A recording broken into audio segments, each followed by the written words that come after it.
Welcome to the Keiser Education Series. My name is Gabe Derman, and I'm a Human Performance and Education Specialist at Keiser.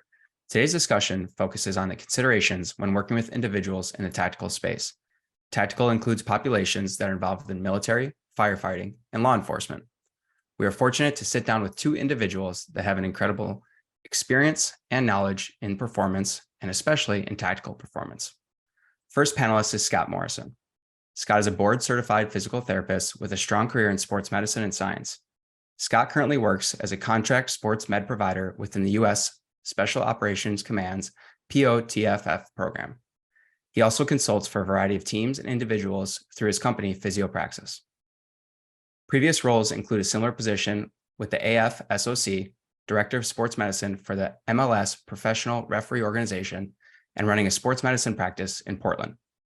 He also serves as a chair of the AASPT Sport Performance Enhancement Special Interest Group and is currently pursuing his PhD through the University of Verona. Our second panelist is Lance Stucky.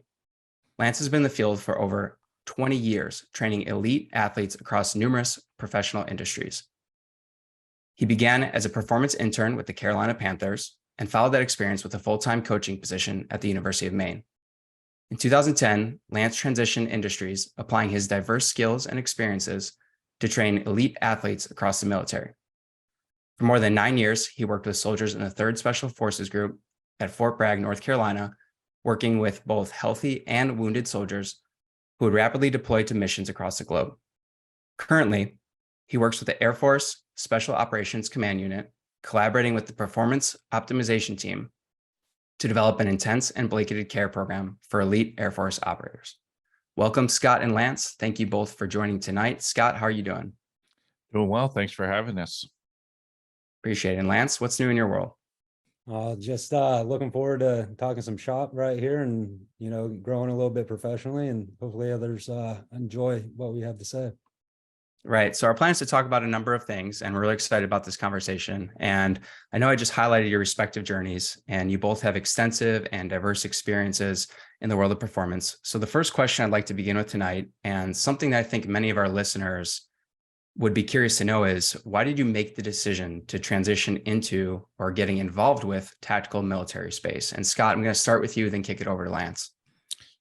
Just to be clear, all opinions and views are my own and are not the opinions and views of my employer workspace. So anything I get wrong is on me, and we'll go from there.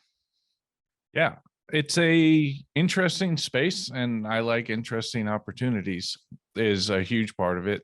My family has a pretty strong military history within each generation. I have currently brother serving. But for me, I've often joked that I'm the least sports interested sports person, because I care a lot less about the game itself and a lot more about the physiology and performance behind it. So the decision-making processes that let us achieve performance, which is somewhat highlighted by different domains and careers. The military has been an interesting place because of the uniqueness of the demands. And right around the time where I was thinking of, where am I looking to go next? There's a few good opportunities, and ended up choosing to go into the Air Force, mostly because, one, it was an interesting domain, but two, I was very impressed by the lieutenant colonel who had stood up that element, and I wanted to spend some time working with her to see her leadership style, and I thought it would be beneficial. So multi-dimensional, but largely just interest in something new. Right. So a little bit of family history, and then also this uniqueness of demands. And we're going to talk a little bit about that, but do you want to just provide a little bit of information on what you mean when you say this uniqueness of demands?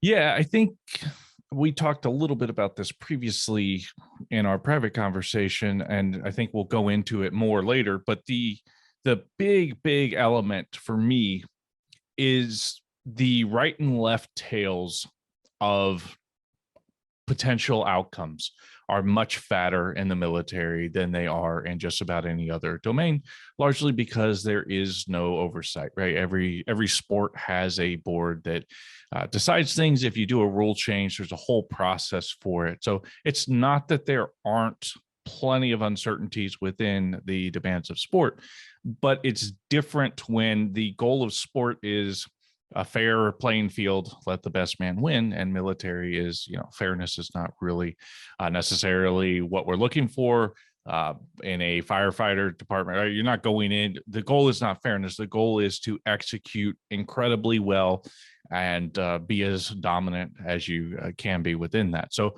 I think those demands, as well as the wins and losses being much, much higher stakes, lead to a little bit different. And then the final element is the history of military is so rife with phenomenal decision makers, which filters down to some elements of everything that occurs in there. So it's a very different mindset and approach to things, both that what they're approaching is very different, and also the mindset, I think, tends to be different as well. Awesome. Thank you for providing a little bit more color on that, and definitely excited to hear a little bit more. And Lance, over to you. So what do you think? Can you tell us a little bit about your decision to transition? I know you had some experience, at least with NFL early on, and then University of Maine, and then now at least a long career with the tactical population. Tell us a little bit about that transition, or how you kind of got involved, or why you've enjoyed being involved in this space. So all the opinions on the talk today are based on my own personal beliefs and not based on the Air Force. So again, if anything is misunderstood, it is on me, not on the Air Force. Really, I don't have much family history in the military. It was all brand new to me, transitioning from athletics into the tactical population. Really, I believe it was a lot of good luck. I was at the right place at the right time. Was even able to start in the military before the POTUF was even stood up, before any Thor 3 facility was even stood up. That it was the very beginnings. Long story short, I was working at Florida State, was transitioning up to University of Maine. I applied for a job within just the regular Army at an MWR facility. A, it brought me closer to family. B, just always been really intrigued by the military. I think a lot like Scott, like knowing the physical demands that the individuals would have to do. Really, this was during the height of Afghanistan. Was really interested in how these soldiers, the airmen, were able to be on the ground and really endure some rough physical terrain, as well as some austere climates, getting really hot, getting really cold, and just the way they were able to push through really intrigued me. I was brought into the MWR facility. They kind of told me it was going to be kind of like the POTUF, where we'd have control and be able to train guys. The Garrison Command really thought our expertise was better served of training some PT failures. So really the first year within the military was not the best experience I had. I was actually looking to take a pay cut and go back into athletics. Fortunately for me, I was able to really build a relationship with Ray Bear, who's over at 3rd Special Forces Group. He's the director of the human performance team out there. He brought me on as one of the first contractors under the POTUF to work with 3rd Group, and really that's when my love of the tactical population really blossomed. It wasn't long before we were in there. We had one rack to train a couple thousand guys, right? Like, and it's one of those things like the field of dream, man, you build it, they will come. We have pictures of where we had one rack, one set of dumbbells, a couple physio balls, some rowers, and that's about it. But we have pictures from a scaffolding, right? Like we had about 30 guys in about a 700 square foot facility, and the whole floor is just full of these guys because they saw what we were able to do. And they were really buying into the type of training we were able to do, and they were seeing the benefit of it when they were going down range, right? Some of the Afghans that they were working with, like before they were training with us, like they were struggling to keep up with these guys on going up the mountains, like our guys in full gear, really struggling. And then I remember it was the second deployment that one of my teams went on. They're like, man, those Afghanis had to keep up with us this time. We were kind of leading the way. So just seeing the difference between the athletics to the tactical population, like the drive, the push, all that is like, that's really ingrained in the type of training that I do and that I really love to do. And just building those relationships with these guys has been fantastic. So just a roundabout story is just right place at the right time. I really got lucky with it. Yeah, you mentioned some of the limitations that you had just from an equipment standpoint, but then you also said that the first year wasn't necessarily the best year. It was really tough. And then Scott, you also were nodding your head along when he said that. So Lance, my question to you is, what made that first year so tough? And then a follow-up is then to Scott, same question. Have you had any experiences like that, like with your first year as well? Something to think about while Lance answers here. So that first year wasn't really working with the soft population, the special operators. It was more the big army. And like I said, people who cannot pass a 2-mile run, people who cannot pass their push-up, sit-up test. And that is not why I came into the population, right? Like I wanted to train guys that we had to pull out of the weight room, right? We wanted the type A personalities to go and get after it. And really there was a lot of soul searching then and just being at the right place, like getting to know Ray, getting to know Jason Pompili was another one of my coworkers. And we really built a team and that culture over. And if anyone has ever worked with the soft population, they know the type of personality I'm working with. Everyone that is looking for the edge, similar to what Scott said, like, does it have to be on a fair playing field? No, they're looking for the tactical edge to have that advantage over the enemy, over the people that they're going out. To put it bluntly, the people that they're hunting down to take out, that do bad things to good people. So we want to do bad things to bad people, right? And they're looking for that edge, and that has really revitalized. I mean, I've been in it for 14 plus years now, 15 years, and in the soft population, and just seeing that uniqueness in that drive to get better each and every day, and the drive that train like your brother's life depends on it, because it really does, and they take that to heart.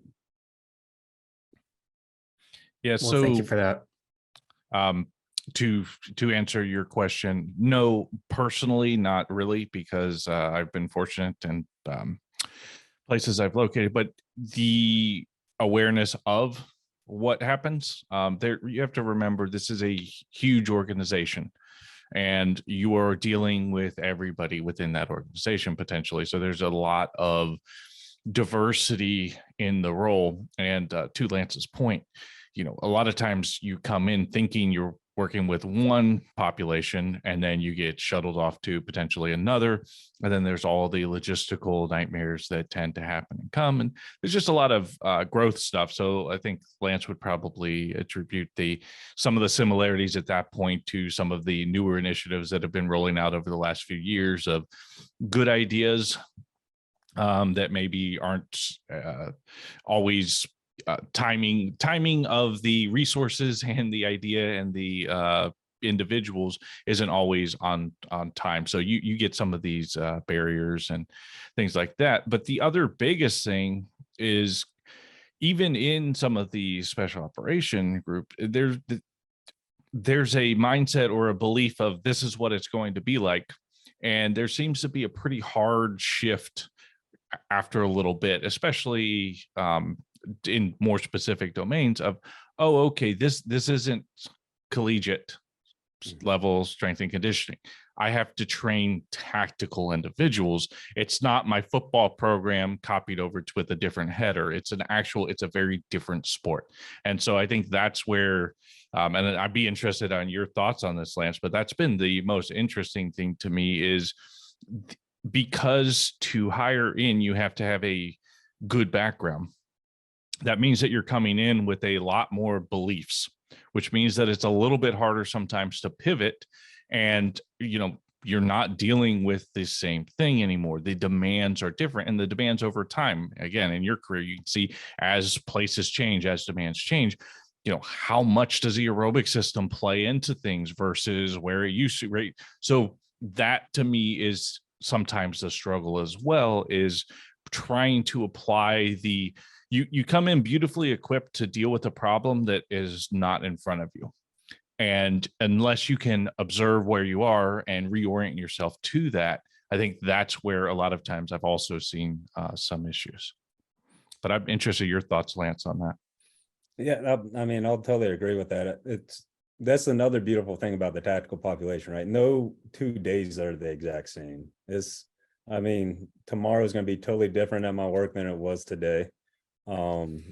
Whatever's happening in the world is going to dictate what we do too, as well, right? Like, we're always looking for that. And even a step further, we have to go augment the other branches of the military, right? Like, so we're helping out on the Army side, we're helping out on the Navy side, we're doing that. So how am I going to train a guy that's going to go out with the Navy and doing a mission set, as opposed to a guy with the Army doing a mission set? Two different type of mission sets, two different type of demands. So really getting the knowledge of what everyone else is doing is really important. How can we complement that? And I think another thing that, and I'm sure it's the same way with you too, Scott, like in athletics, the team is pretty much forced to train with you. Mm-hmm. And the quota, you have to sell your program each and every day. You have to go in there and prove your worth each and every day. And guess what? If you can't do it, the guys aren't going to come train with you. If they don't see the benefit of training with you, they don't have to do it. They have the luxury of having the big boy rules, and they can go train whatever they want. So each day you're a salesman in your own belief system, right? Like, and I think that being able to pivot and give the guys what they want, and also taking what you want in that program, like putting it together, there's not much of a science that you can do with it. I think that's more the art and the practical application that you can do with it. Yeah. I mean, that's the biggest thing, is all of your systems and strategies that are based around having a number of people who show up at a certain time in front of you breaks down. And complete different side thing, but the social media and podcasting is such a phenomenal area of information saturation. So you have to be aware of what is being said so that you can answer it, because people who are coming to you are asking you questions based off of them doing their best effort to figure out the best. Like Lance said, they're trying. This isn't somebody who's coming in just waiting for you to tell them. They are looking, and you have to know what you're talking about. So I agree, it's selling your system, but it's also actually knowing what you're saying. Like, you have to be very sound. You have to admit when the uncertainty is there, point it out. Don't try and sell something that isn't there, and just point out, you know what, we don't know these things. That is an interesting idea. I've heard it before. I don't use it. Here's why. Here's why I would potentially use it. Here's why I currently don't. So for me, that's a huge part of the whole thing of getting the buy-in, is you got to have a conversation. Oh, and agree. You have to be fully transparent with it. I think these guys can sniff a fake from a mile away. And if you're not, walking the walk and talking the talk, and actually willing to be humble and sit down and talk to them about like good ideas, bad ideas. And if you're just arrogant and not going to take that feedback, they're not going to come see you. I wouldn't want it any other way, right? Like that means that they're actually trying to get better. They're trying to push themselves. So. Well, that's terrific. It sounds like both of you just hit on one of the biggest differences there between the sport performance space and the tactical performance space and other populations, is really the challenge of having to sell yourself on what you're providing every single day. And it sounds like that education is a massive component of that, right? To help create buy-in for the both of you. So I would just briefly, give the caveat that at elite levels, that is not always the case. Elite level sports will sometimes be more of that line of, you don't have sometimes you're just there checking boxes that somebody showed up, right? So I'm not saying that this is definitely a unique element. Probably more so collegiate would be my collegiate high school level probably is the bigger difference as opposed to some of the professional sports. Right. Absolutely. Thank you for that clarification. So, Scott, you mentioned that we have these uncertainties, right? And this with this tactical population with the left and right tails when working with them. And Lance, you mentioned that no 2 days are really the same, and each day could potentially bring a different challenge. So, understanding that the tactical population operates in a very chaotic, often unpredictable environment and schedule, I think we see phrases pop up like creating robustness. Scott, we're going to start with you. I think a great starting place here would be to tackle that characterization and define what robustness is, and maybe shine some light on what your general process is for creating robust individuals that can handle chaotic environments. Gotcha. So robustness, resiliency, anti-fragility, and all the other buzzwords that get thrown around with hand waving of go do that stuff. Most words have definitions, so I like to use the definitions that we have, right? The idea of an operational definition, we can go back and we can see. And this is rarely done because there's the idea of this is what it means to me. But if Lance and I don't share the same idea of what robustness means, and we both say, all right, we're going to work towards robustness, we may end up at very, very different places because we don't share that. So just a brief thing on, people say it's semantics. Well, yeah, semantics matter. That's how we communicate. Meaning is there for a reason. So I like David Snowden's definition of, he does the Cynefin framework, which is basically 5 domains, and we can think of it as simple or obvious. And the big thing here is sense making, the idea of identifying when I come into something, where am I? Am I in a simple, obvious where we have a best practice? Is this something that's complicated, where it's still this leads to that, and you can tell what's causing it, but it's more complicated. You need expertise. Is this something that's more emergent or something that's complex, right? Where the intervention does not always equal the outcome that you thought was going to happen. That's typically where we're operating. Or is it chaotic, where there's not really necessarily a cause and effect you can look at, and you're trying to react to what's going on to create some order. And then he has a 5th domain, which is more of the idea that we can't put it in any of those domains, and then you just sort of subset down until you can go out. And the reason I start with that is you need to have sense making, right? To when you come into a situation looking at it. So then within that, we start defining our terms because we can't make sense of things without understanding. So typically resilience and robustness you'll hear them used interchangeably. The standard definition is going to typically be that robustness is kind of the ability of a system to handle taking hits, getting stress, and still keep chugging on. So your robustness is the old M1 Garand, right? You put it in the dirt, rub it around, pull it up, it still shoots. Resiliency is your ability to come back from those things. So you get hit, you get pulled down, you go out and you do a day and it's harder than you expected. You really get after it. And the next morning you're able to get up and go do that again. Those are typically the 2 different definitions. So on one hand, we're definitely looking for robustness, right? We need the ability to operate, but we're also really looking for resiliency, which is, if we tie it into more strength and conditioning ideas, fitness fatigue phenomenon would be some of that resiliency, right? Fatigue will mask your fitness. It doesn't matter what shape you're in. If you're tired, you can't express it. So I'll usually tell people it's kind of like testing somebody's fitness at mile 23 on a marathon.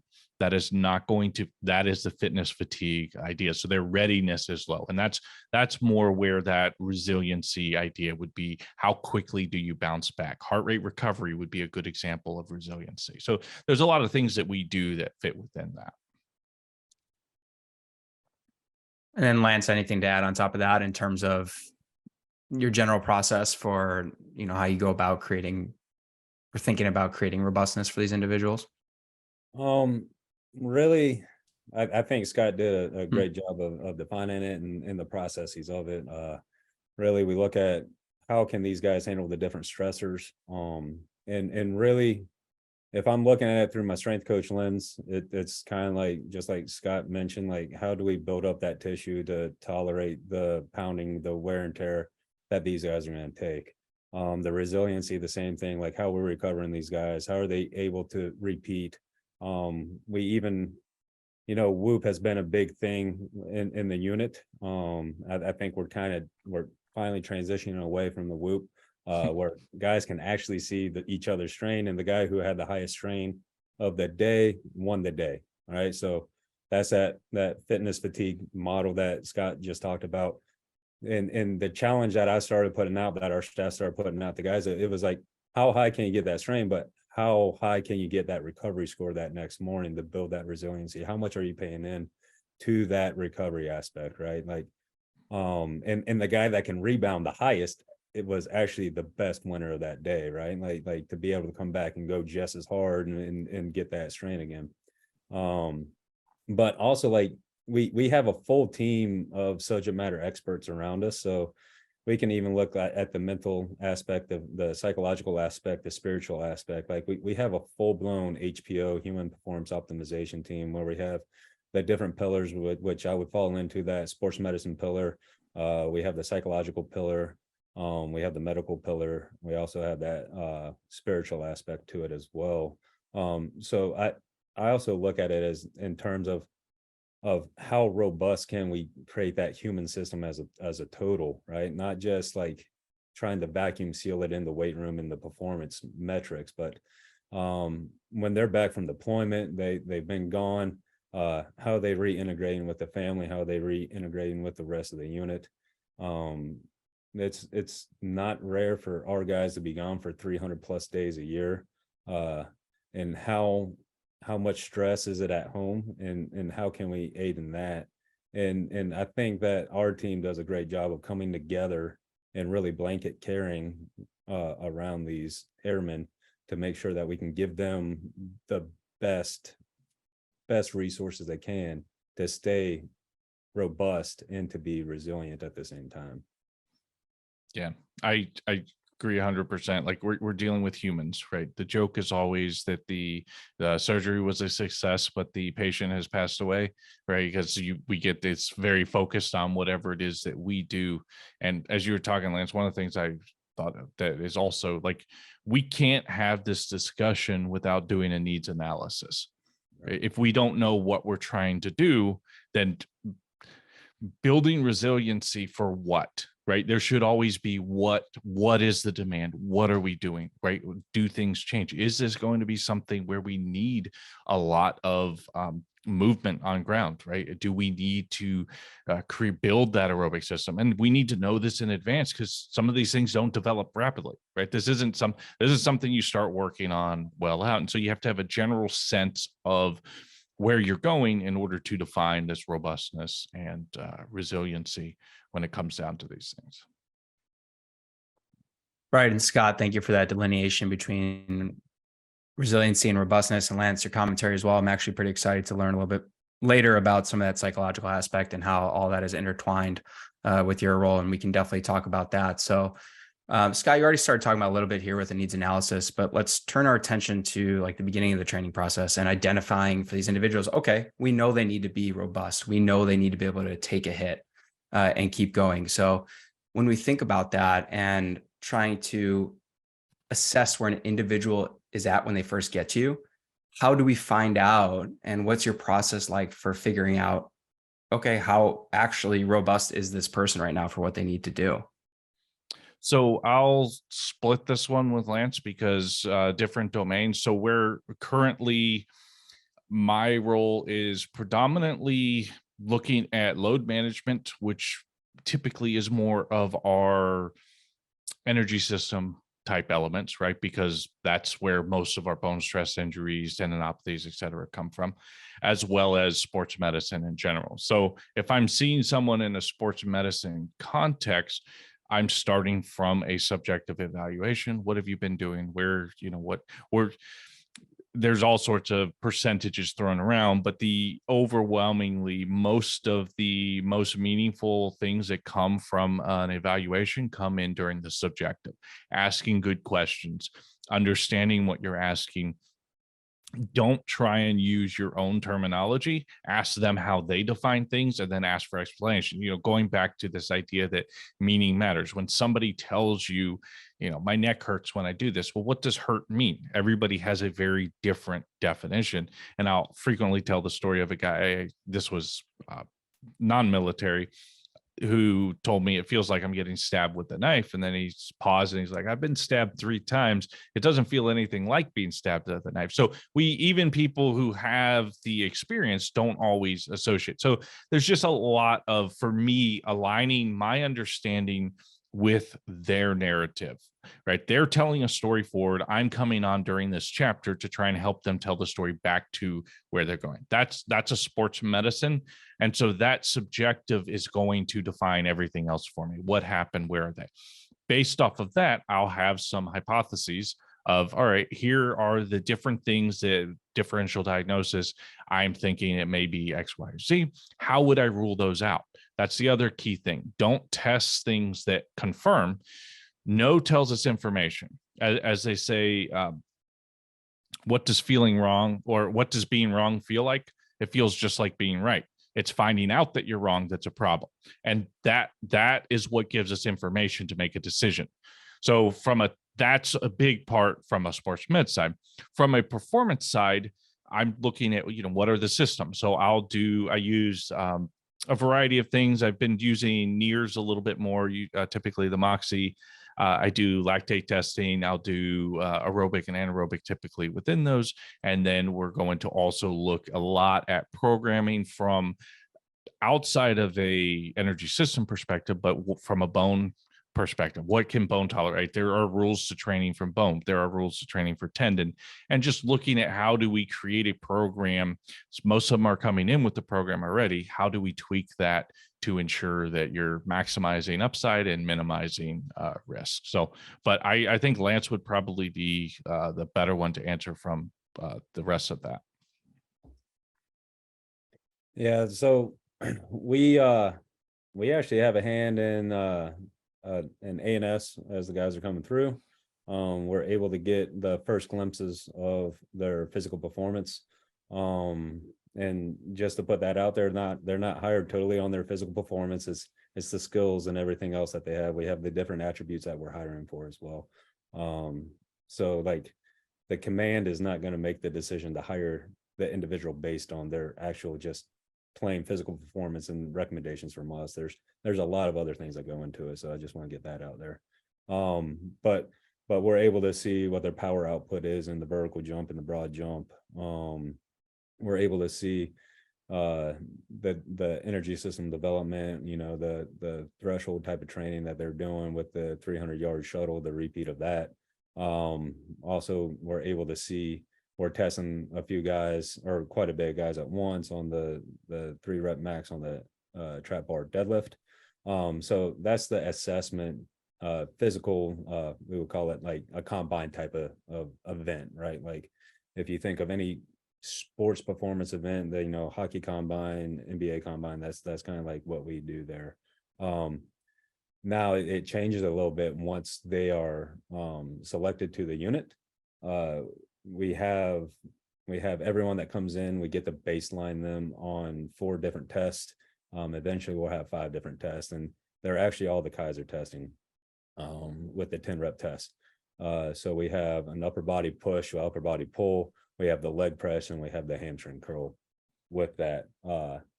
And we have enough data now to see what that force velocity line should look like and what that power curve should look like with what we would call more of our elite operators. And we can compare those who are coming in with the historical data that we have.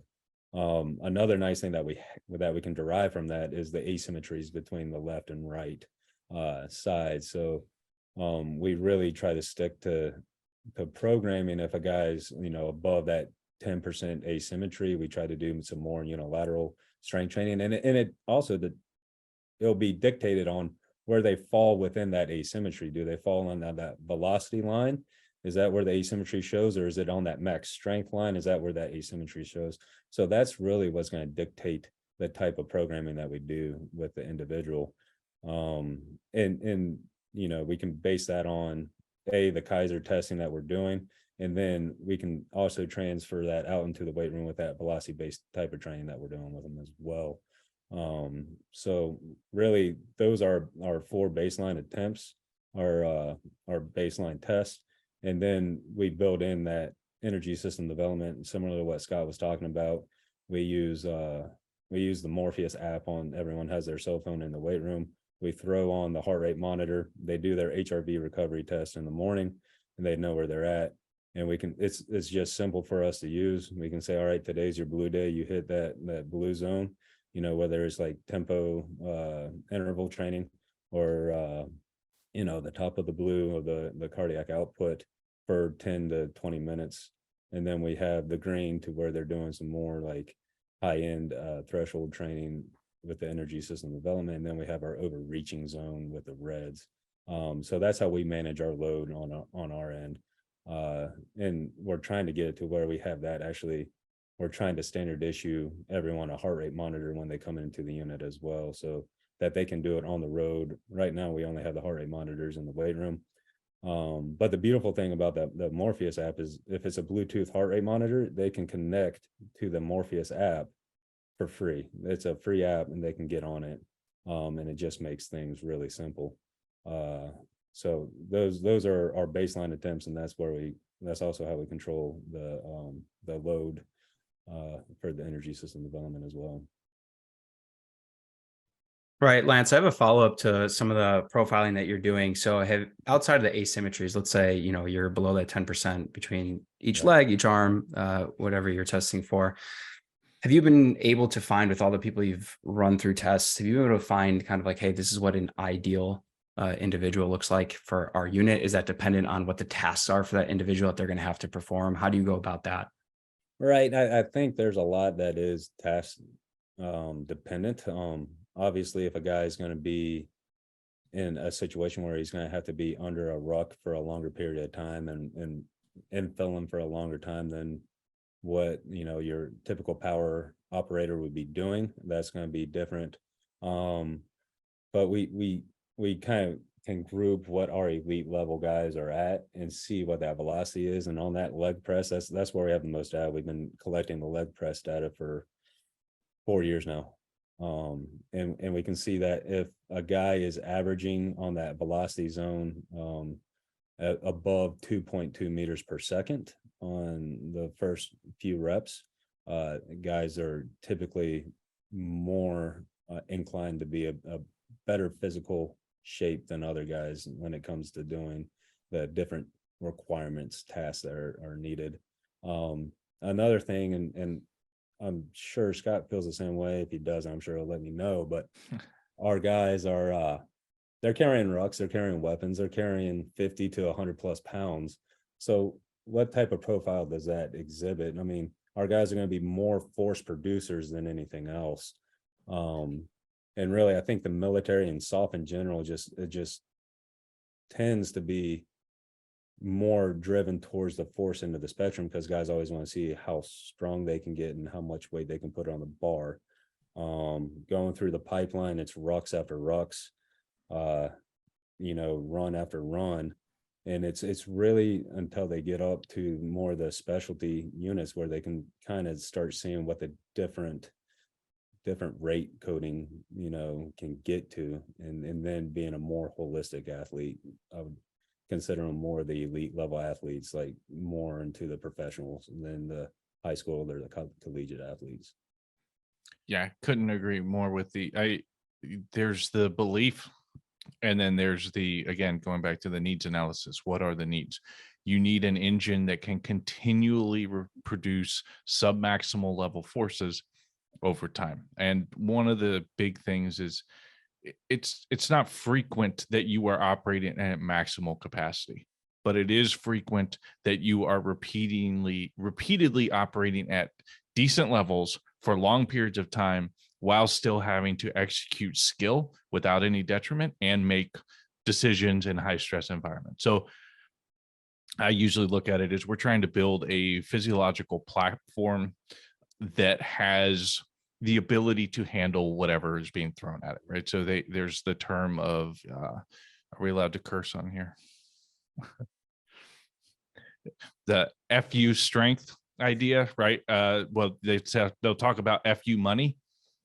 And I use that analogy that we want FU strength, we want FU fitness, whatever, because we don't know what's going to happen. So you need you need a big aerobic engine, but you can't be a marathoner because you'll crumple. You need some size, but you can't be too big because that interferes with your ability. So you see anybody who really specializes does not do quite as well performance wise. And that's true in every sport and domain. But I agree 100%, Lance. Most of the interest, and my own personal opinion is just, I mean, it's a lot more fun to lift weights than it is to suffer for a long period of time. But suffering for long periods under load is probably one of the most important things that is, and this isn't specific to any particular element of today's, like we have records of the Assyrians doing this, right? We know that I think it was the Assyrians were the first ones to experiment with changing weights of shields to see if marching it would make differences, right? We have records of people who got rid of mules because they'd save money politically, and then their armies were unable to achieve distances that they had intended and ended up losing wars over it. So if you can look over time, and Rob Bohr's done some great work on rucking and looking at this, and he's got a paper that just shows loads over time, and it's been pretty similar up until recently. It's increased. And so we'll see that. But yeah, it's the ability to have a huge aerobic engine, which does not come fast. It takes a long time over and over and over and over and over and over and over again, kind of like strength. Mm-hmm. Yeah, awesome. And Lance, are you finding that some of the objective testing that you mentioned assists with some of that education and buy-in that you were both talking about earlier? I know you said sometimes you can go 200, 300 days before even seeing somebody again. So I imagine getting them to not only just do, but understand why they are doing is a really important thing. Oh yeah, wholeheartedly. I think that it just aids in that education piece that we talked about earlier. If you're not educating the guys on the why, the intent, the purpose behind the program, and to see that it's actually written specifically for their needs, I think if you can't do that, they're not going to buy into it. And in the simplicity of how we can come over to the computer screen and you have that power parabola and you have that force velocity line, and you can say, hey, look, here, we're going to break into the thirds. Here's your velocity side. Here's your power side. Here's your force, your max strength side.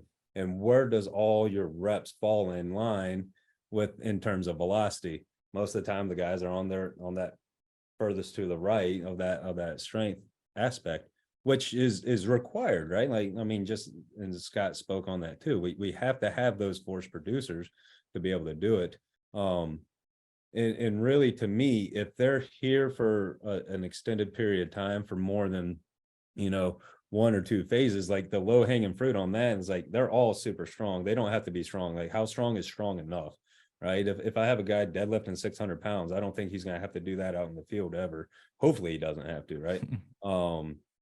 But how efficient are we at contracting that muscle contraction? And then the low hanging fruit to me is that going way on the other end of the spectrum and trying to more neurologically with that velocity based type deal, like with that starting strength, with that sub 40% of that 1 RM. And really, until guys see where they are, like they think that, perfect example, I tested one of the new guys last week, and he thought he was going to be a velocity guy through and through because he did plyos all the time when he was 16, right? That was years ago, right? Like, just, and he got up to a 33-inch vertical, which is a respectable vertical, right? Like, I would love to have that. But when we got into the testing on the leg press, he saw that we had, 6 reps in that power, which, that checks, right? And then he had another 4 reps in that max strength, where he had none in that first third of that graph. And his eyes was just like, oh my gosh, I can't, well, I guess that's right. Like, I can't argue the numbers on it. So really, he was like, I'm willing to do whatever it takes to be more evenly dispersed through that. So that was, just I think it was last Friday that I was able to show this guy brand new to the unit. He's like, yeah, and that already builds that trust, that already builds that buy-in into that program to say, all right, get me to that next level. Yeah, and appreciate that, Scott. I really like what you said too, and this kind of ties into that buy-in. In my opinion, was that the idea of asking these good questions from the start and this subjective questioning that you're doing, and then also asking them to define things. Okay, what does hurt really mean to you? Help them. You said help them tell the story back to themselves. And I think that could really help with that buy-in part, because it's really them feeling they're a part of that process. It's not you just coming in saying, hey, we're going to do X, Y, and Z, but it's like, hey, I hear you. You're speaking to me. And based on this information, if I understand you correctly, what you're saying, from the information that they lead with and the storytelling that they do, okay, now, and based on what I know that they're going to have to be able to do, now is kind of how I pick my assessments and find out what is actually right for this individual. Is that correct? Yeah. Within the framework of that, yes, our job is to allow them, they are the experts on themselves. I'm not an expert on the person who comes in. I'm not an expert on what they do. They are the subject matter experts on what they do. I'm an expert in what I do. And what we're trying to do is have a collaborative decision to identify the things that are the most meaningful for them. The only thing that I would add is the assessment. When we assess things, a lot of times assessments are dictated by, what the last Con Ed course we went to or the equipment that we have available. And a lot of times we just keep trying to ask the question that's easy to ask instead of the one that's meaningful, with the rebuttal that, well, at least it gives us something.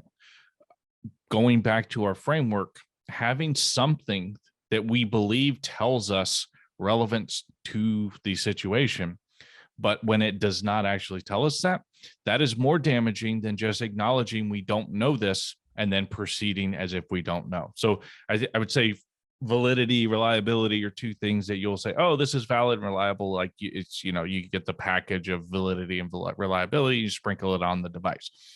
Reliability is your responsibility. I mean, Lance, you know this, you've done tons of tests, and then you see someone else do a test. You're like, oh, those results we can just throw away, because it's the device did what you told it to do.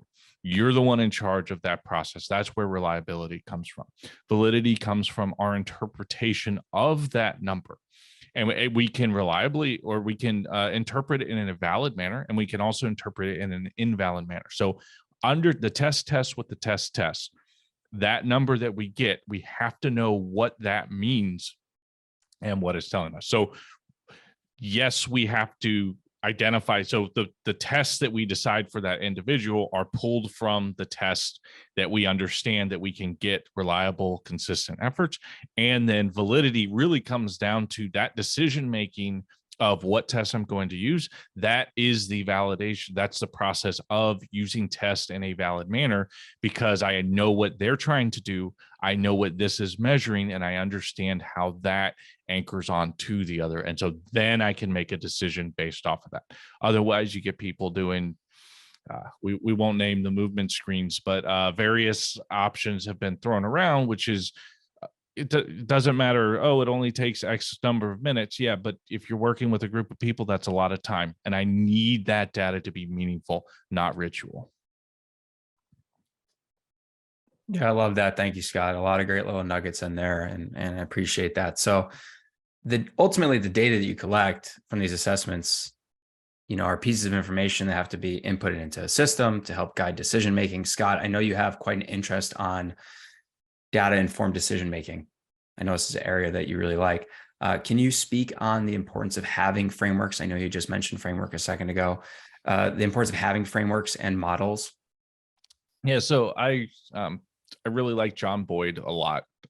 He's a Air Force pilot, become engineer, and has a number of different theories, but the OODA loop is one that he developed, which is become doctrine in a lot of branches, as well as you'll see business and a lot of other places take it. So there's a lot of decision making loops, but it's the idea: observe, orient, decide, act. Right? You have to observe in order to orient yourself. So those are the first two steps, and they're the most important.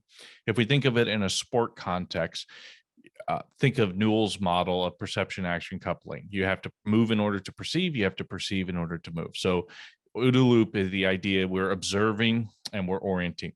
If we don't have a model, what are we orienting to? We don't have any idea where we are in this space. So when we think of the idea of sense making, which I really like that term because it's what we're doing, information is only valuable if we're able to make sense of it, right? And there's multiple layers to how we make sense. But a good example would be somebody's coming in and they're presenting with a issue. And I'll typically use so one of my frameworks is the idea of tolerance versus capacity. Is this a tolerance issue? Is this a capacity issue? And we can think, if we make it into quadrants, the upper right quadrant is going to be high tolerance, high capacity. This is a person cleared to train, you can get after it. Bottom left quadrant is low tolerance, low capacity. This is the person where we see a brace, a splint, some sort of protective mechanism. They can't tolerate much, and that little bit that they can tolerate is enough to injure them, right? And then we have the top left and the bottom right quadrants, which are kind of the two outliers. One of them is going to be high tolerance. So if we have tolerance on the y-axis, high tolerance is going to be somebody who they can keep going, right? And this is a lot of our guys. Runners is another good example. The person who tells you it started hurting on mile 2 and by mile 30 I couldn't do anymore. That's someone, they've got very high tolerance. They're getting pain early on, they're getting symptoms early on, but they're able to just continue to deal with it. Whereas your bottom right quadrant, where you have high capacity, low tolerance, this is the people who are a little bit more intimidated. They think something might be wrong, right? They think of the guy who just tore his pec benching, getting back into benching. The tissue can tolerate more than what they're psychologically ready for. And so, to Lance's point earlier, it takes a team. This is not my job. Is not to be a psychologist. My job is to identify somebody who needs to have those sort of discussions. So from a framework perspective, when somebody comes in, if I'm looking at them and I'm like, you know what, this is appearing to be somebody who's dealing with a capacity issue. They don't have the ability to produce torque at this joint. Well, then all of a sudden, all of my interventions start aligning with that. I need to do something that will create a physiological change. Whereas if I'm dealing with someone who's a tolerance, it's just low tolerance. They can't actually tolerate this thing. Well, then I don't actually need to change necessarily tissue. It might be that the lower force output that I'm getting has nothing to do with what they're capable of. It's the amount, right? What is the rate limiter here? Is it the capacity or is it the tolerance? So someone with, let's say, patellofemoral pain, where it hurts to kick out, I have no idea what their neuromuscular knee extension mechanism is capable of. I only know how much they can produce for me, which is, I'll use the analogy of your cash in your pocket versus your savings bonds. How quickly can you exit, right? I don't care how much strength you have tucked away behind your tolerance. I need you to be able to. So I raise tolerance, but tolerance training is different than capacity training a lot of times. So that's where, if just an example of, once we've aligned with our model, our decision-making flows from it, right? And so one of the things that Boyd says that I also really like is you need multiple models, because no model is complete. So you should be orienting this piece of data as it comes into multiple models. All right, this is someone who's low tolerance, and they're also somebody who's in the detrain phase because they've been dealing with this low tolerance for a long time. They thought taking off 2 months would be a good idea. Now I have a detrained individual with low tolerance, which is different than a trained individual with low tolerance. So we just keep adding more and more of these models. And as we start aligning, it makes it that when you come, so that's observe, orient. Once we're oriented, decision becomes really easy. What do you like to do? All right, here's the 3 things that you like to do that fit within what we need to do. Let's try this one. And then you do it and you observe, did that make a change? If so, great, we keep going. But if your orientation and observation are done well, decision and action can become much more click work. Got to cool off that mic, Scott. Yeah. That was awesome. I appreciate that. I think one of the things you also talked in our previous conversation about was just making sure that those frameworks and systems are agile enough to handle unforeseen changes, right? So can you speak on that a little bit about how you create agility with your frameworks? So the framework is not necessarily agile. The process is one that responds to perturbation. So what I was just if you're observing, orienting, deciding, acting, if you have those KPIs, those key performance indicators that will monitor what's going on. So Lance, you're talking about the Whoop band, right? That is a system that you're not the one going out and making the decision. The process tings on your KPI. You've decided this is a anchor. This is a, we can think of it like an attractor well, the place where everything sort of falls down to, that center place. That's the thing that everything else organizes around. An agile system is one that recognizes when the state changes, when the system changes, which that comes from having an open framework that uses feedback loops. It's not that the framework is changing, it's that your framework is being exposed to the environment, as opposed to, think about, I'm sure all of us here have done this, and I know early on for me, all right, this person comes in and 15 years ago, I'd sit down and here's your 6-month training program. Well, like the eminent philosopher Mike Tyson says, everything works right till you get punched in the mouth, right? Everyone's got a plan until they get punched in the mouth. So I don't write a 6-month rehab program. I have, this is what I'm going to aim for this week. This phase, I have these 3 KPIs. Maybe we're in a range of motion and controlling the fusion stage, right? And then I know once those are controlled, my next step is going to be starting to work on early work capacity and rebuilding, maybe regaining some tissue capacity and muscular strength. But we don't move to there until my KPIs have told me that I'm done with those initial ones. So I might think it's 2 weeks, and for this guy, it's 5. The agility comes from the fact that when I go in and query, it's telling me, no, you're not ready. Does that make sense? Right. Absolutely. No, I really appreciate it. It's tremendous insight there. And it makes you think about something that Lance and I were talking about, right? When you have these individuals that leave for a long period of time, then they come back. It's like, hey, I don't know what it's going to be like in 6 months. I don't know what it's going to be like in 3 months, but can I, get my hands on them right now? First principle thinking, like figure out what is important at this moment and go from there. Is that right, Lance, what you were saying? Yeah, I'll totally agree with that. And I think that Scott hit the nail on the head with having to be agile with the systems that you put these guys in, especially as TDYs call them. I'm sure he has different protocols when the guys are on the road, as do we. And then, the hay is made when we have that one-on-one, feedback that we have, mechanism that we have when they're here training with us.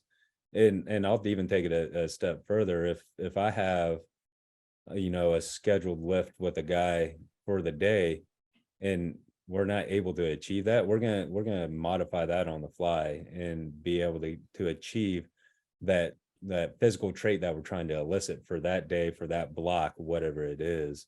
And the more that they can learn what, maybe an alternate type of exercise, maybe they're dinged up, maybe they had a late night and their recovery score was low, and we're doing more of a rebound type of training session to where they're, doing concentrics only, and then doing some high intensity continuous training type of modality to push them into that recovery. And then we can come back and get after it that next day. And I think that they can learn how the workout isn't, just like Scott said, the workout isn't married to that calendar, but it's actually, this is the list of work. The week is a man-made structure anyway. So can we deviate from the actual schedule of it and achieve the same type of training that we're trying to get? We're very fortunate too at our facility to have some high-end tech especially with the different Keiser equipment, where you're not going to see that in 24-hour fitness gyms when they're on the road. So how do we have that same, velocity base, that really high end threshold training that we're doing at home when they're on the road, and when they're doing reverse cycle? It's that's the unique characteristic of it, and you have to be able to pivot at any point.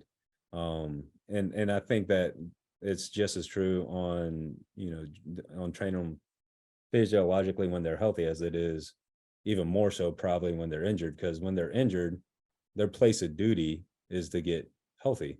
So you have a lot more consistency with that individual when they're injured, and you can see them actually make better progress in the short term than you can when they're gone on the road, when they're actually quote unquote healthy and they're not having to come in for rehab. So I think that is another unique challenge, and that every practitioner has to be comfortable doing when they're not under their purview, to be able to elicit that change. That we still have that same framework. We're working from where we want them to get, but we have to train them in the now, and how do we get them to where we want to get them, right? And that's still constant communication when they're downrange, when they're TDY, when they're wherever they are, and be able to solve that riddle together. And it's really a teamwork on that aspect. Absolutely excellent. And Scott, I just want to go back to you for a second there with the observe, orient, decide, and act. I want to make sure if anyone listening wants to maybe find some more information on this. You said Boyd. What was the name there again? Yeah, John Boyd. But if you just look up the OODA loop, OODA, there's a Chet Williams, I believe his name is. I'm pretty sure it's Chet Williams. I know the first name's Chet. Was sort of one of Boyd's understudies. He's written a few books on it, but you can a great general biography about Boyd is just called Boyd. It's a very interesting look at his life. But as far as OODA goes, there's some great things out there. There's actually a paper called Ooh Ooh Ooh Ooh, the sound of a broken OODA loop, which is pretty good. Oh, thank you. Appreciate that. And when you were talking a little bit about stacking models or layering models on top of each other, that made me think about an earlier thing that Lance brought up, which was this human performance optimization team and the way that they do things. So I want to ask a little bit about the physiological components and maybe the other individuals that are involved and how that influence the decisions that you're making. So I'm going to start with you, Lance. We've seen an uptick in mental health support and resources across the world. How has that impacted the way you approach like prescription of training or your day-to-day conversations with individuals or your decision making? And I think, not to get too long-winded with it, but really like anything, it doesn't have to be just mental health, but anything from the psychological standpoint or mental health aspect. How has that kind of impacted your decision making, at least in your day-to-day conversations? Right. I think anyone in the environment will recognize the weight room as, the bar, right? Like people will come in and we'll be working out and we'll be hashing out problems. It won't be rare for us to hear the first, bad news that a guy's gotten, and he wants to talk about it, while he's squatting, while he's doing cleans. It just gets things off his chest.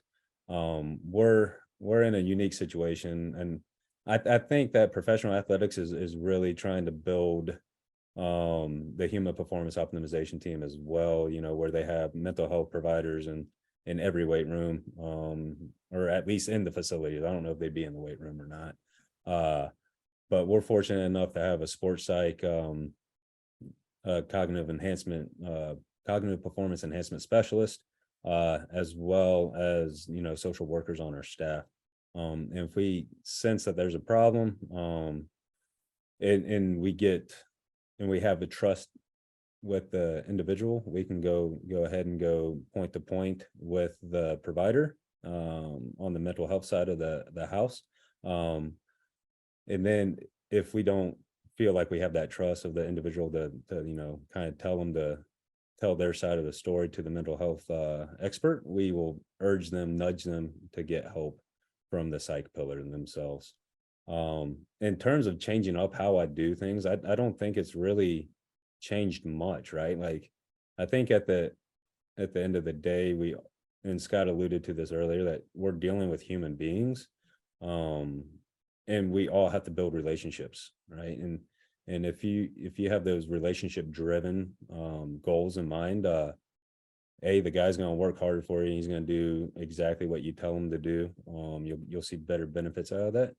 But you're also going to be able to sense when things are wrong, and he's going to be open and transparent with what's going on in his personal life. Guys in the military are great at compartmentalizing what's going on, right? They're very task oriented. So they can come in and like they're prepping for the big miss, right? Like they're going out on it and they're going to execute it. And a lot of times, like that can be a sense of like escape, and this is where I'm going to go. I've been highly trained to do this. I'm the best in the world at what I do, and I'm going to go do, and then we'll deal with everything else when I get back. And I think when they get back, that's the big thing, is like just being there for them, touching in. I think I probably have half the unit members' phone numbers, like I can text them at any point and just check in on them. We got a couple guys like going through, had some acute injuries where they're going to have some surgery later this week, and just been able to touch point to point with them.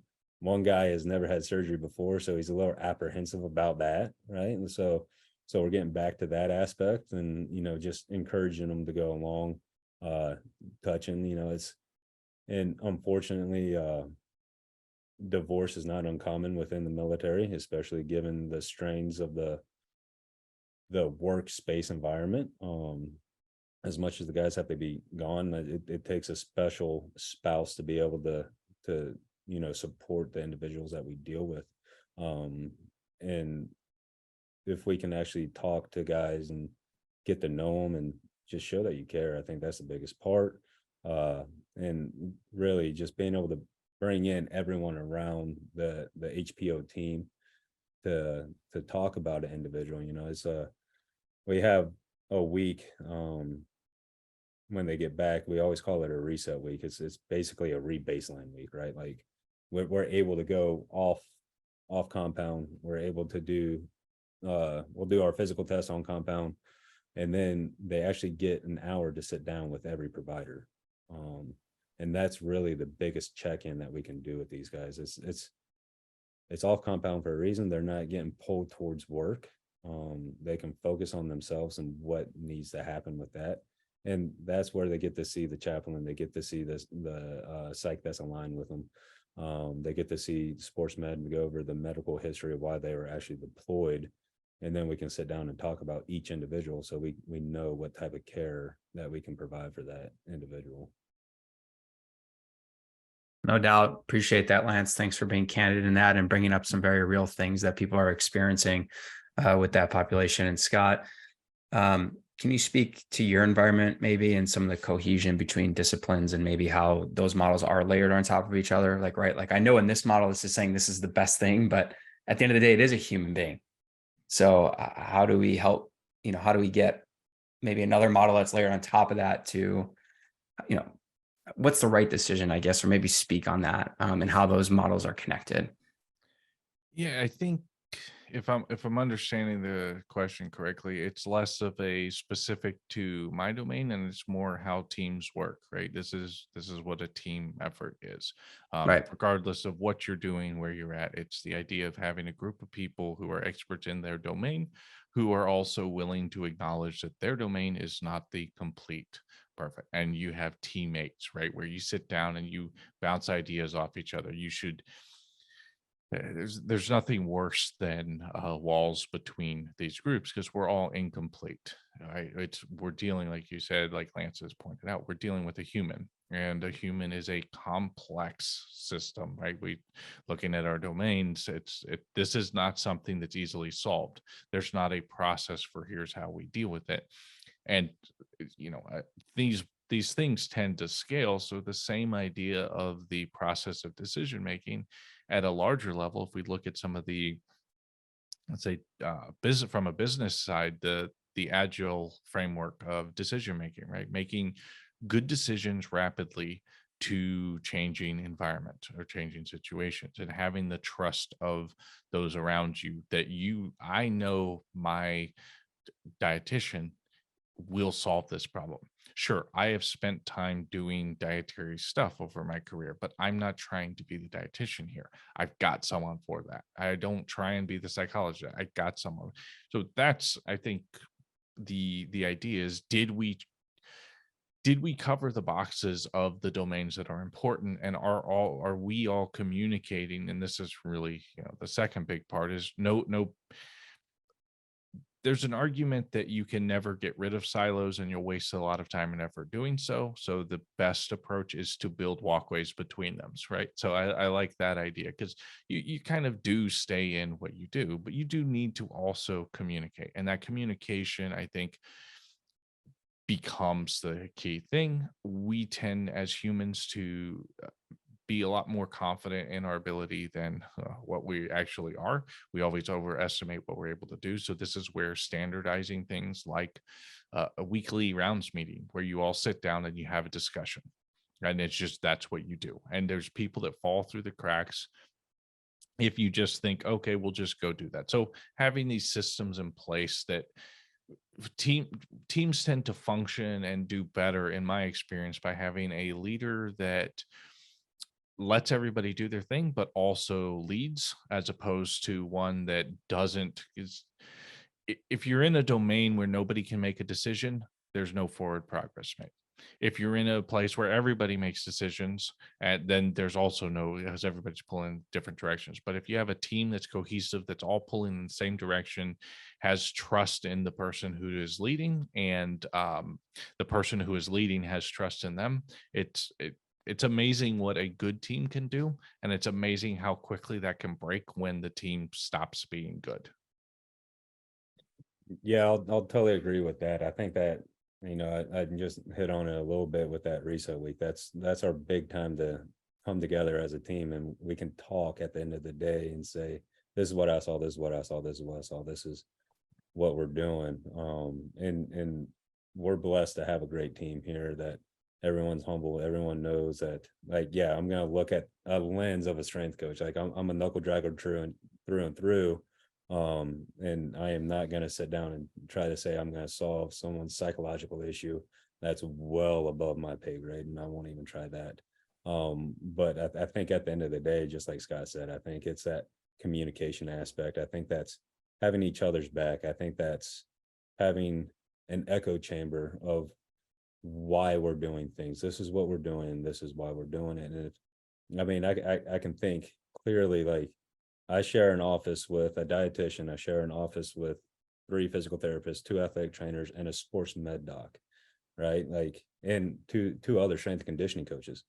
And I've grown professionally so much just by sitting and just listening and observing how they interact with each other, the questions that we have going on. And another beautiful thing that we do is every morning we have a morning stand up, and we talk about each individual that is getting seen for rehab. And then we have a crosstalk with the dietitian, the strength coaches, and the PTs, athletic trainers, about what we're doing. Is there a reason to bring the sports med doc in to see this guy?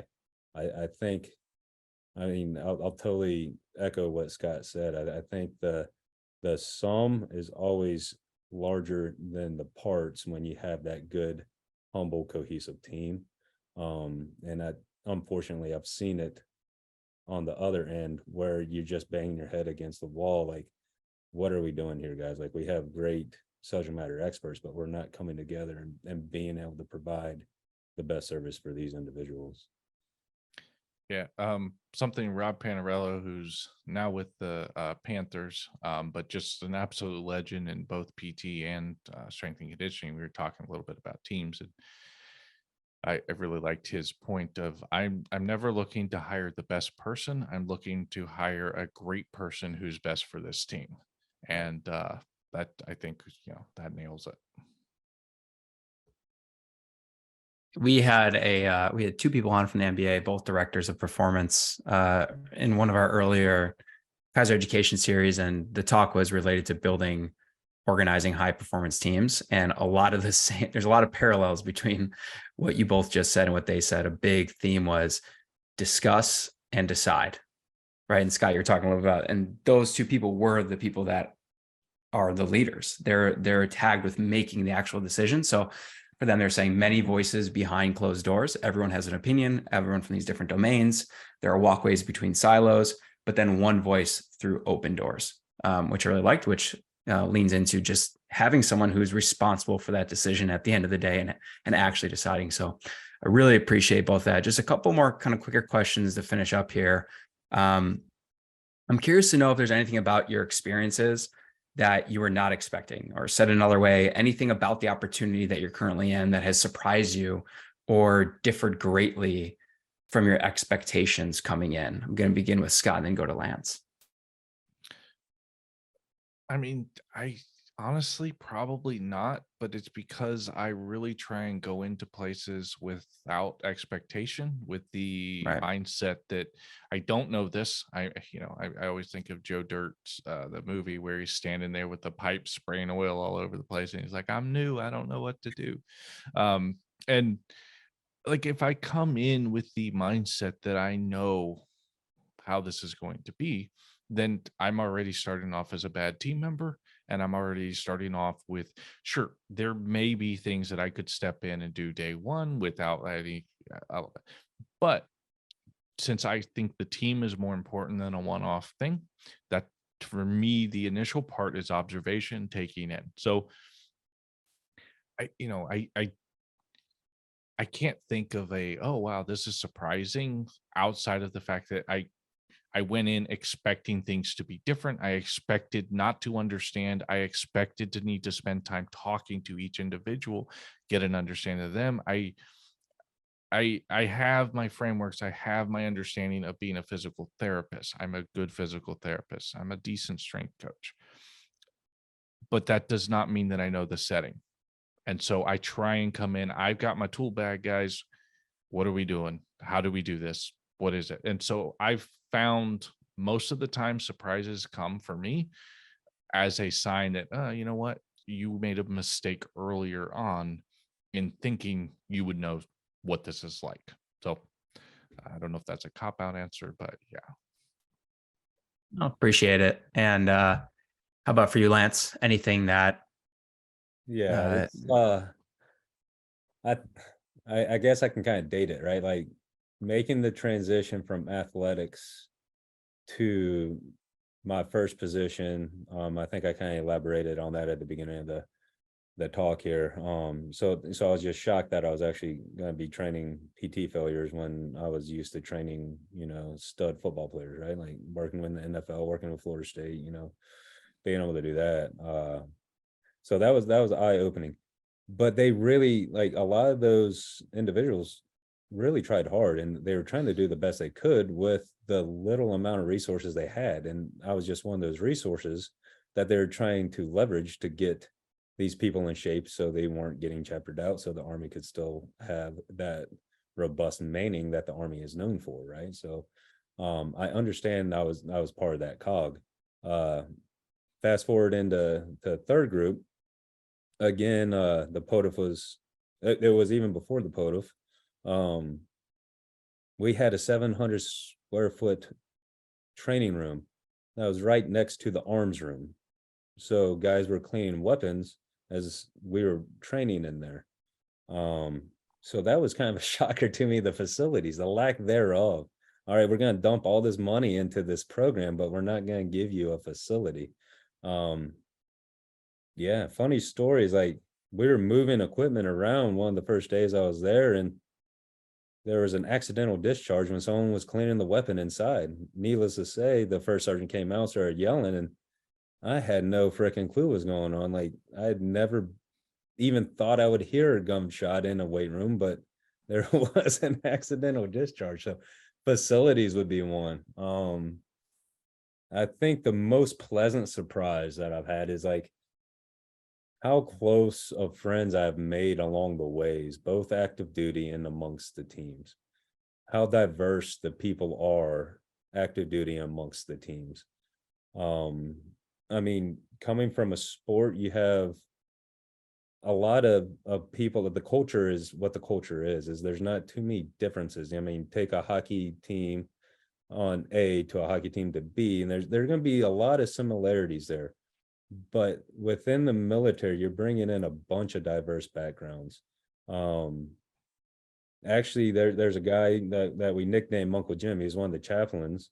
He came in, he was like, I had a bad jump. I think I broke my back. The doctor told me that I'm just being a wuss and that I'm fine. So I did an assessment on him. I got 2 exercises in. I was like, all right, our assessment's done. He was like 50 years old.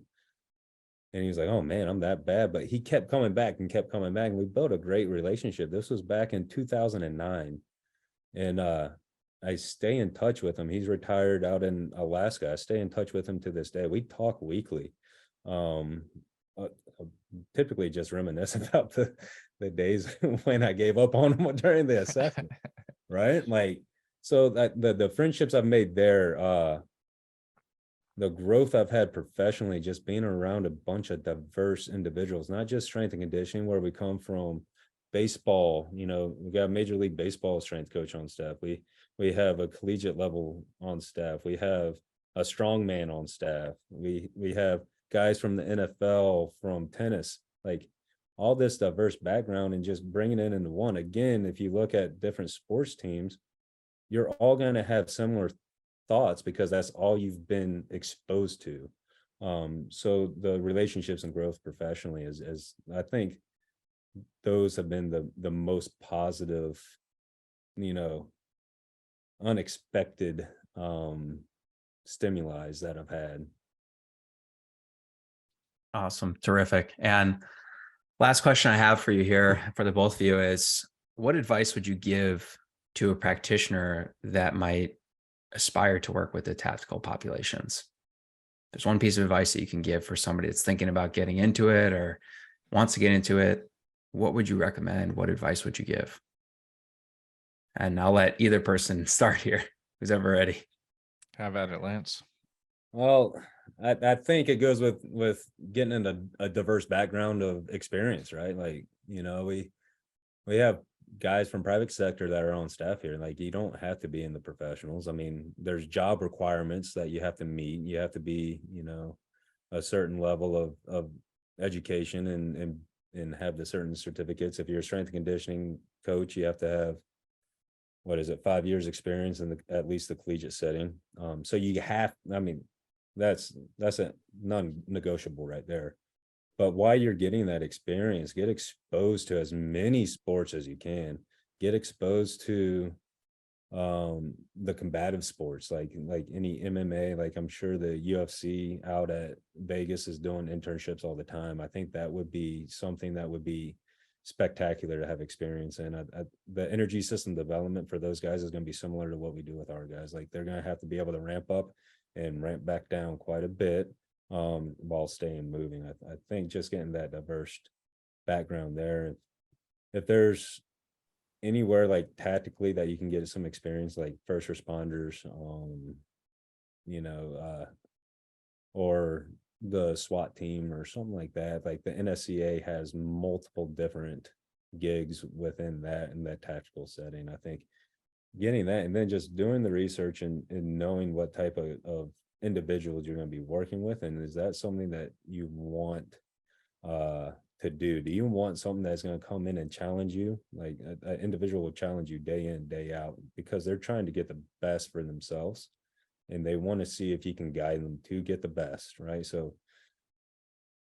you have to prove yourself every day, and you have to be used to doing that, and having the education and the experience behind it will lend itself to be able to display that. Absolutely. Thank you. And Scott? I'll take a different tack since Lance covered all the great ones. Network, get to know people. I mean, in every industry, every job, spend some time getting to know people, not with the intent to get a job, because if you do that, it's very easy to tell. Don't be the person who's pestering and annoying and always being like, what do you think about this job? What do you think about that? Right? Like, create relationships like Lance was talking about earlier. And as you build relationships, opportunities arise from them. So that's the first, like, but that all emerges from you being interested in your field and doing a good job. So a lot of stuff Lance was talking about.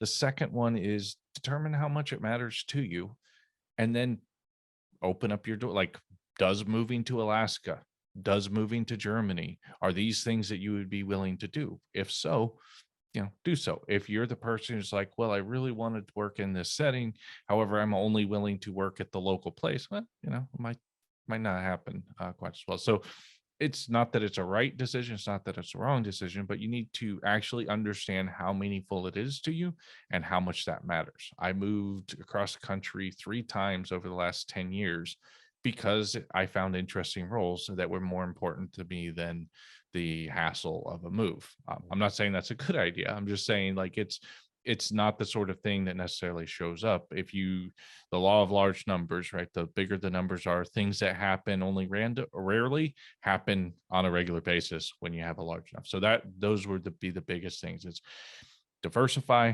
create relationships, but mostly what Lance was saying.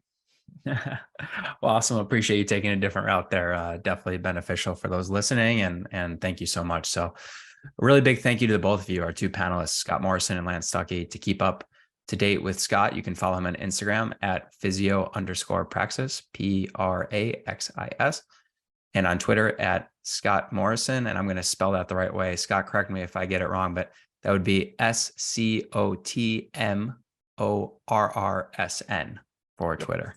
All right. Thank you. And as I mentioned in the introduction, he also serves as a chair for the AASPT Sport Performance Enhancement SIG group. So please check that out as well. To the both of you, we appreciate your time, the insights that you provided related to the tactical space, and all the excellent work that you and your colleagues are doing to help bring out the best from the individuals that you are both working with. So thank you and have a great night.